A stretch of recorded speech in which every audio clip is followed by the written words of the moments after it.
তখন বাংলাদেশের রাজনীতি অনেক আগে গেছে, অনেক কিছু ঘটে গেছে। যাই হোক, আমি তো আগে ভিডিও রেকর্ড করি, তাও আমি একটু পিছিয়ে গিয়া তারেক রহমানের দেশে ফেরার বিষয়টা নিয়ে আলাপ করতে চাই, কারণ বিষয়টা গুরুত্বপূর্ণ। তারেক রহমান তো দেশে ফিরেছেন, বিএনপি খুশি, তার সাথে বেশি খুশি ইন্ডিয়া। আমি মেনে করছি না। ইন্ডিয়া টুডে একটা বিশাল ফিচার ছাপিছে। দেখেন কেন তারেক রহমানের দেশে ফেরা ইন্ডিয়ার জন্য খুশির খবর। তারাই লিখেছে, Khaleda জিয়া's son in Bangladesh after 17 years. Why it's good news for India? কেন এটা ইন্ডিয়ার জন্য ভালো খবর, সুসংবাদ। ওরে বাবা, কি খুশি ইন্ডিয়া।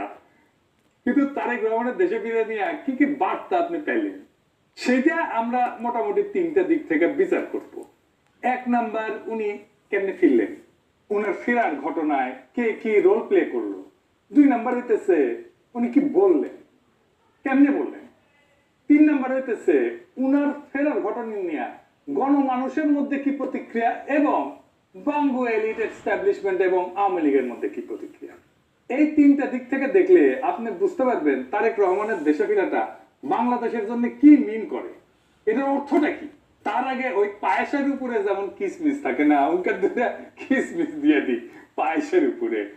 না দেখে নি বিএনপি কইছে তারা 300 ফিটে যে বর্জ্য তৈরি করেছে তাও প্রসারণ করেছে, মার্শাল্লাহ। এই যে দেখেন, তারপরে ছবিও দিচ্ছেন আগে এবং পরে, ওরে বাবা। তারপরে বিএনপির 5,000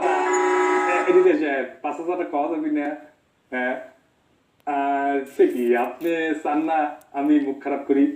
আচ্ছা তাইলে ধরি 5 আটা হয়েছে, তবে খারাপ না। তাই হোক, আপনি পছন্দ করলেন না, আপনার একটা কথা রাখা লাগে। তো 5 আটার একটা ছবি দেবেন না, তাই বলে ভালো হয়েছে, ভালো হয়েছে না। তো জুতার সাইজ করলে ভালো, মাশাআল্লাহ। অনেকে চেকবার পারি, জায়গা আছে অনেক সামনে, ইচ্ছা করে। তো তারেক রহমানের একটা জুতা কিনে দিয়ে বিএনপি কইছে পরিষ্কার করেছে, আর 15 লোক কইতেছে আম্মা। বড় ভাই একই কথা। গণসংবর্ধনার পর 300 ফিট সড়কের বর্জ্য অপসারণ করলো ঢাকা উত্তর বিএনপি। তো আসেন না, বিএনপির এটা তো ছবি দেখলেন, স্টিল ছবি, একটা ভিডিও দেখেন, বিএনপির কর্মীরা পরিষ্কার করছে, ভালো লাগবে না? 26 তারিখ সকালে 300 ফিট এলাকায় গিয়ে দেখা যায় জমে থাকা ময়লার স্তূপ পরিষ্কার করছেন ঢাকা উত্তর সিটি কর্পোরেশনের পরিচ্ছন্নতা কর্মীরা। বিএনপির অফিসিয়াল পেজ থেকে দাবি করা হয়েছে ময়লা পরিষ্কার করছে, সমস্ত ময়লা পরিষ্কার করছে বিএনপি, কিন্তু আসলে না, কথাটি মিথ্যা।